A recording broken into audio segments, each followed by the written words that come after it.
ito yung kwento. So, dahil kay Dennis Rodman, nagiging bano ako maglaro. Para, hindi ko pala na-develop yung dribbling skill ko, tsaka shooting. Kasi nung kasikatan ng Chicago Bulls noong 1991 hanggang 1993 ata. Yun din time na nag-start na rin ako maglaro eh. Tapos yun na nga, mas madali kasi gayahin yung role ni Dennis Rodman. Pakipagtulakan ka lang, tapos rebound, depensa, papasa-pasa lang. Napakasarap ng buhay. Ang kagandahan din kasi nung time na yun, chubby ako eh. Kaya sa mga kalaro kong kasing kaedad ko ng mga midget, kaya kong bulihin. Kaya yun din yung isa sa mga kadahilanan. Nung nagtagal na, midget hanggang pataas na ng pataas yung liga, wala na, hindi na ako magagamit kasi sila, silakihan na ako, hindi ko na sila kayang bulihin kasi kaya na nila akong sabayan eh. Matatangkad na sila, tapos kasi laki ko na rin. Mas lumaki pa sila, ako ata yung hindi lumaki.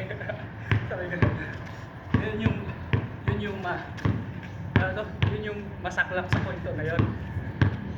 Siguro kung tumangkad ako ng tumangkad din, mapakinabangan ko talaga yung style ni Dennis Rodman kasi kaya ko pa rin bulihin eh, kahit yung mga big man sa kabila eh. Kaso wala. Sila lumaki, ako hindi. Yun yung masaklap. Kaya minsan may magandang epekto din yung paghanga natin sa isang kilalang tao. Tama ba? Sa lahat ng bagay naman. Minsan kasi mapariwara tayo sa hinahangaan natin eh. So yun, parang hindi mag-match ba? Hindi pala mapariwara. Hindi mag-match ata. Ano ba tamang term? Kasi yun na nga, big man yung hinahangaan ko tapos hindi ako lumaki. Yun yung masaklap. Hindi kagaya sa ibang mga players, yung mga malalaking tao sila tapos yung hinahangaan nila sa umpisa, mga maliliit, kaya na-develop nila yung dribbling skill nila, shooting skill, lahat na. Pagka big man ka lang, pag big man kasi yung hindi mo na kailangan yung, lalo na sa mga sinaunang style, hindi mo na kailangan yung dribbling skill eh, saka shooting skill. Kailangan mo lang magiging malakas para bulihin mo na sila sa loob. Yun naman yung old school, mala Shaquille O'Neal. Pakinggan mo yung kwento ni O'Neal. Ginagaya-gaya ata niya si Dr. J or si Magic Johnson. Pinagalitan siya ng tatay niya. Huwag kang gumaya doon, magpaka-Shaquille O'Neal ka. Shaquille pala, Shaquille O'Neal ka. Shaquille. Ba't ba patanda ako sa part na yun? Ganun nga. Kaya yun, simula noon, binago niya na yung style niya. Talagang lahat na humaharap sa kanya, binakdakan niya. Yun. Pero nung umpisa,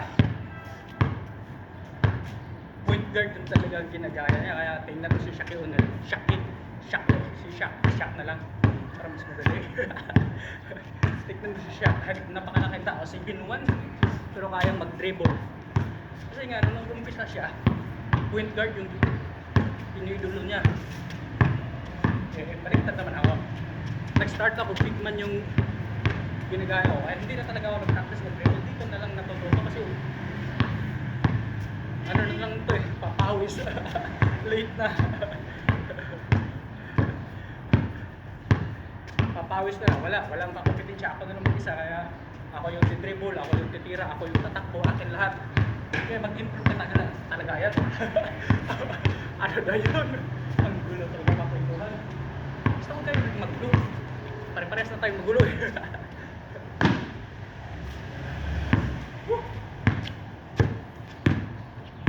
Tama kayo ito, puro ito, nawalang minta eh.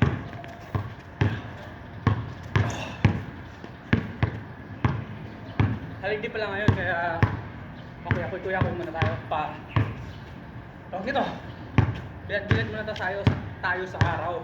Kasi sabi nga nila, meron daw magandang benepisyo sa katawan ng tao ang sikat ng araw.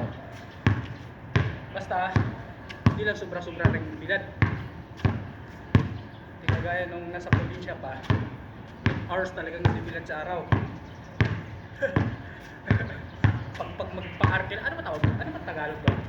Basta pag nagpapasahod ka magtanim ng palay, start ka ng alas 8, alas 7 or alas 8. Tapos yan alas 12 kain, alas 12 hanggang alauna. Pagdating ng alauna hanggang alas 5, balik na naman sa sakahan. Kaya talagang bilad na bilad sa araw, sobra-sobra din.